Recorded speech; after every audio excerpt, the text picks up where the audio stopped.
This Shabbat is the third annual Shabbos Project. This international phenomenon started here in South Africa with an idea of the chief rabbi that every Jew around the world should keep one Shabbat. And indeed, this has become something that is globally accepted and embraced everywhere. However, here in South Africa, we have a slight problem. And that is that the Springboks, the South African rugby team, is going to be playing the All Blacks of New Zealand at about 5 o'clock on Shabbat afternoon. Now, this poses a problem because on the one hand, I want to keep Shabbat, is what many congregants are telling me. But on the other hand, I also want to watch the Springboks play. And this has posed an incredible nisayon, an incredible test. What are we going to do about this? How are we going to keep Shabbat and at the same time watch the Springboks? Well, some people have come up with the suggestion that they record it with the PVR and then watch it immediately after Shabbat. Not perhaps the same as watching it live, but perhaps second best. So this has proven to be an incredible nisayon, an incredible challenge. And in this week's Parsha, we read of some of the challenges, the tests of Avraham Avinu, our forefather Avraham. And as the Mishnah tells us in Pirkei Avot, Avraham was tested 10 times. And he succeeded in every single trial. And this shows us how beloved he was to Hashem. At the same time, the Talmud tells us an interesting story.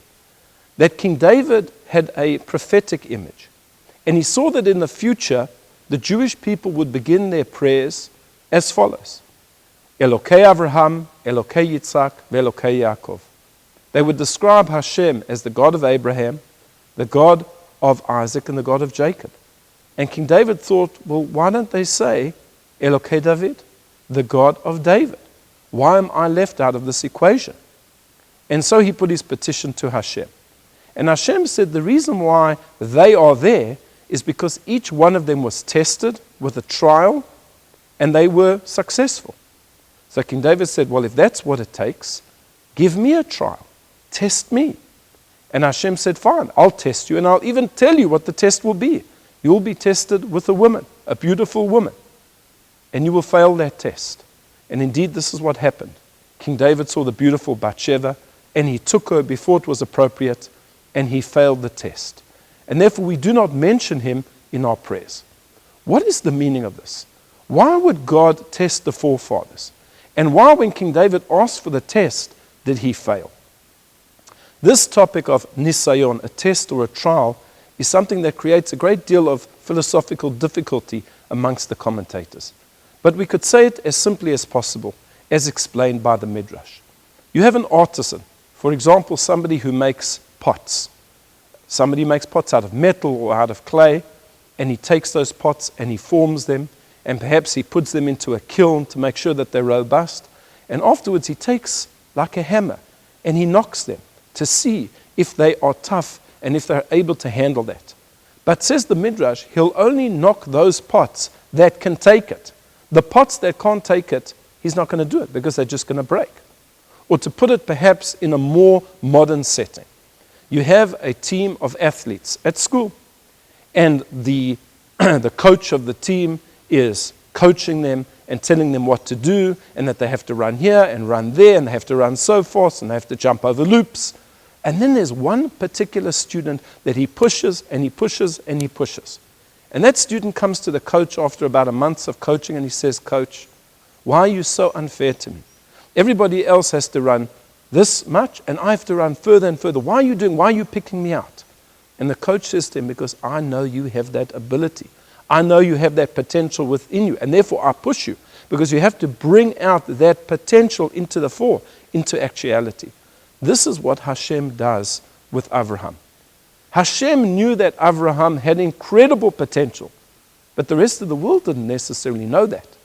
And at a later point, they would turn around and say, why did you choose Avraham? Why was he so special? Hashem can't say, but because I knew in his heart that he was able to serve me. No, Hashem tested him so that he could bring that potential out into the reality. And of course, the test is very difficult. And the problem with King David is that he asked to be tested. And one should never ask to be tested because one might fail that test. But when Hashem tests you, he is not in any way type of discouraging you or picking on you. It's because you're able to do that. And because you're able to do that, he brings it out. And that's why the word nisayon, which means a test, is related to the word nes, which means actually a banner.